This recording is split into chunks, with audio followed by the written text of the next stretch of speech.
Sebenarnya ketika Bambang Tri memantik, di sini ada Kang Tia, di sini ada Mas Pasca, ada lagi kawan satu Effendi Saman. Yang membawa Bambang Tri itu adalah saya. Hingga akhirnya muncul permukaan. Waktu sidang pertama saya hadir. Jadi ceritanya Jokowi undercover kedua, izinnya semua di saya sekarang. Karena Bambang Tri ini cerdas. Satu, nomor palsunya aja tahu. Nomor ijazahnya aja tahu. Siapa yang dipalsu? Hari Mulyono. Itu UGM. Saya udah investigasi. Begitu investigasi di Jogja, saya udah mau diterima sama Humas UGM, Bambang Tri ditangkap di Jakarta. Angkatan 85 sekarang nggak mau ngomong. Angkatan 85 udah nggak mau ngomong. Pertama, takut. Kedua, ada yang sudah jadi komisaris. Ketiga, ada yang sudah aman. Dosa besar siapa? Yang sekarang menjabat setnek.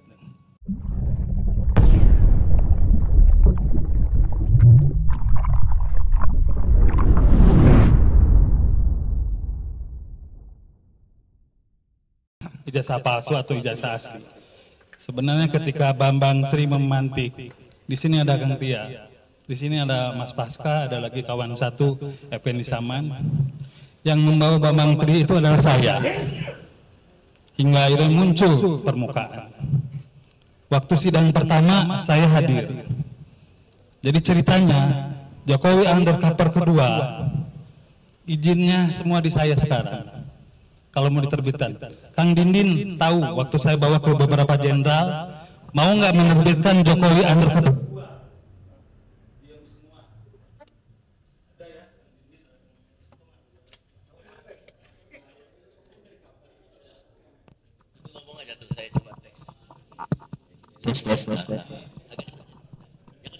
Di Sumbawa 30, saya bawa Bambang Tri dari Jakarta. Dia dalam pencarian. Saya simpan dia di kokosan, nggak ada yang tahu. Selama 6 bulan, saya kontrakin. Tapi 6 bulan saya capek bawa dia. Saya punya relasi dia itu karena dia jurnalis. Dia jurnalis wawasan, pernah di wawasan. Dia pernah di Jakarta Shimbun, koran Jepang. Saya belajar di sana. Lalu orang-orang bilang itu intel. Leher saya kalau dia intel. Kenapa saya tertarik dengan beliau? Karena begitu dia di penjara pertama Jokowi undercover 1, dia pulang istrinya hamil. Lalu anaknya datang berpulang di sekolah, Pak saya diperkosa polisi. Di situ saya mulai interest. Tapi saya nggak kuat bawa dia. Saya bawa ke senior saya, namanya Yusumadi Praja, di Tebet, di Beci. Ain, kamu kenapa bawa PKI di sini? Tampang dia tampang PKI, dia orang Blora. Jelas gitu kan, basis Blora adalah basis PKI. Dan ternyata kakak dia adalah masih PKI. Bisa dikonfrontir dengan Bambang Tri. Sejak itu saya bawa dengan Kang Pasca, dengan Effendi Saman. Apa yang terjadi? Di penjara yang satu, ini cerita aja, karena nanti ada kaitan dengan sini. Dia bilang, ini ada kesalahan saya masuk penjara. Karena di dalam buku Jokowi undercover 1 itu tidak sama sekali menceritakan bahwa Jokowi anak PKI. Bahkan Jokowi anak Sulami, pendiri Gerwani. Yang salah adalah Kompas. Waktu itu Aiman. Bahwa Jokowi menulis Bambang Tri menulis bahwa Jokowi anak Sulami. Padahal itu hanya mengutip membandingkan bahwa Sulami adalah tokoh Gerwani. Nah Aiman itu kita tuntut, nggak tanggung-tanggung, 1 triliun. Cuma saya, perjalanan berubah, dia bertemu dengan beberapa orang, termasuk ketemu Gus Nur di Malang. Siapa yang berangkatin ke Malang? Saya. Ini saya buka aja di sini, karena saya mungkin ini garisnya sama nih. Kecuali ada intel ya, silakan tangkap saya. Jokowi undercover 2 diserahin ke saya. Hanya Aindra yang bisa menerbitkan buku ini, tanpa sepengetahuan saya tidak bisa.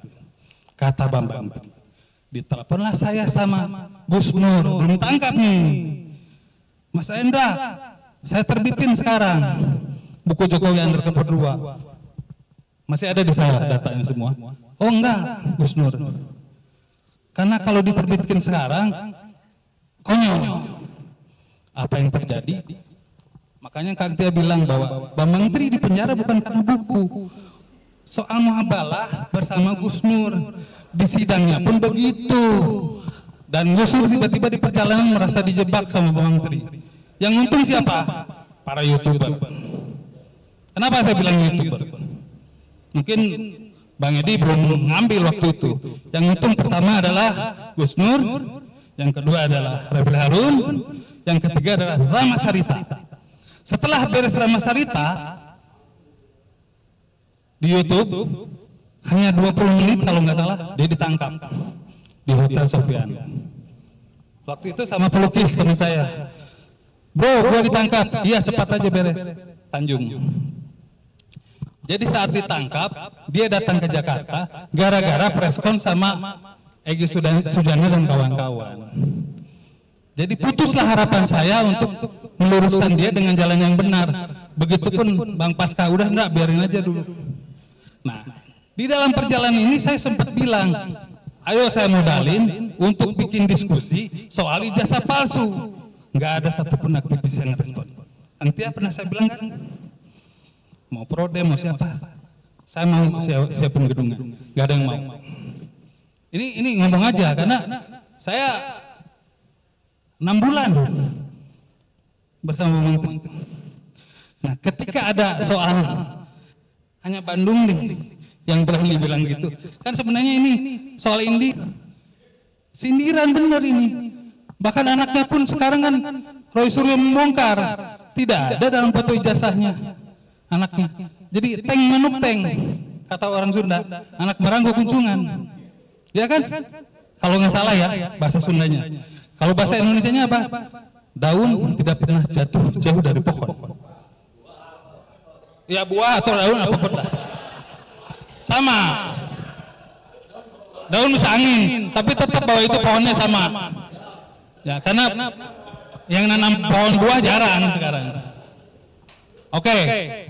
Jadi begitu Kang Mehmet ngirim ke saya, serius nih Kang, serius katanya. Lalu dia bilang siapa yang mau datang, saya datang sendiri. Nah, perjalanan selanjutnya saya ikutin sidang 1, 2 sampai ke 5. Diponisnya soalnya nggak nyambung. Apa yang terjadi ya? Sekarang masih WA saya, minta kehidupan dia, dan seorang aktivis di Jogja membantu keluarganya Bambang Tri, nggak ada yang tahu. Itu ditugasin oleh saya. Seorang aktivis perempuan membiayai keluarganya Bambang Tri di Blora.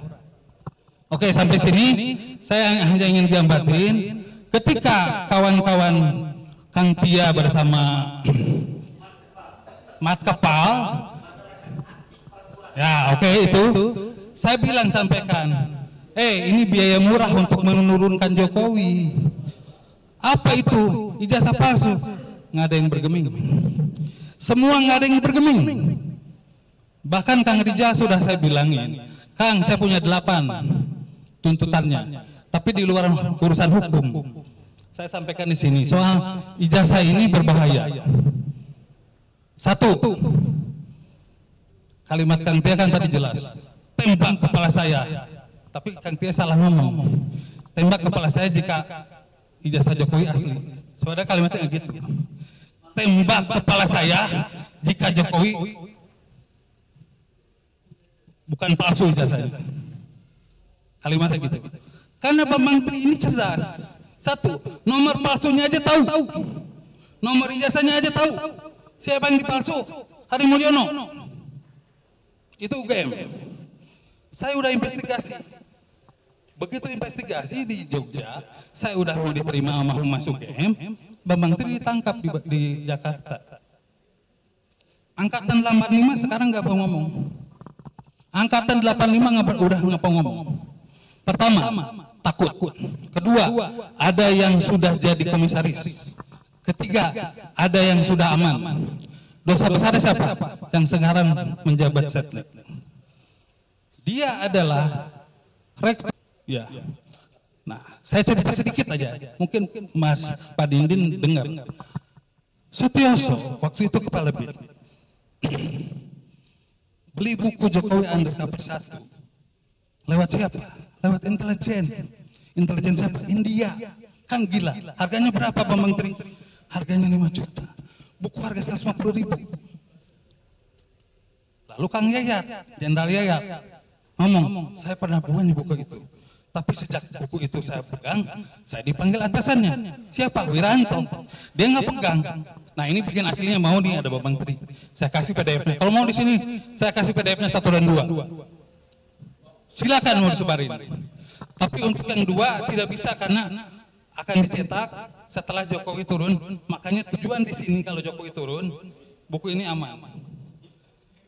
Yang menarik, saya sedikit meloncat soal Singapura. Bapak-bapak, Ibu tahu kan anak-anak Jokowi semua di Singapura kan? Nah, ada siapa di sana? Jokowi kan tukang kayu. Lalu kok anaknya di Singapura semua? Ya ada neneknya di sana. Siapa neneknya? Ketemu sama Luhut Binsar waktu itu jadi dubes. Dubes zaman siapa? Zaman Habibie. Siapa yang angkat dubes Habibie? Yang angkat Luhut Binsar jadi dubes Habibie. Siapa waktu itu? Karena ini agak rahasia sebenarnya. Nanti akan ditonton. Pasti saya akan dicari. Yang menjadikan Luhut Binsar jadi dubes seorang menteri lewat siapa? Kang Pasca tahu, nanti ngomongnya off the record itu. Gak enak soalnya. Tokoh penting di negeri ini. Nah, oke. Setelah Gus Dur jadi presiden, Luhut apa? Ditarik ke menteri perindak. Di situ dia udah pasang kuda-kuda di Singapura. Singapura, ibunya Jokowi adalah orang penting yang direkomendasi oleh Soeharto. Siapa dia? Dia yang menangkap Aidit. Oke, sampai sana dulu. Terima kasih. Assalamualaikum warahmatullahi wabarakatuh.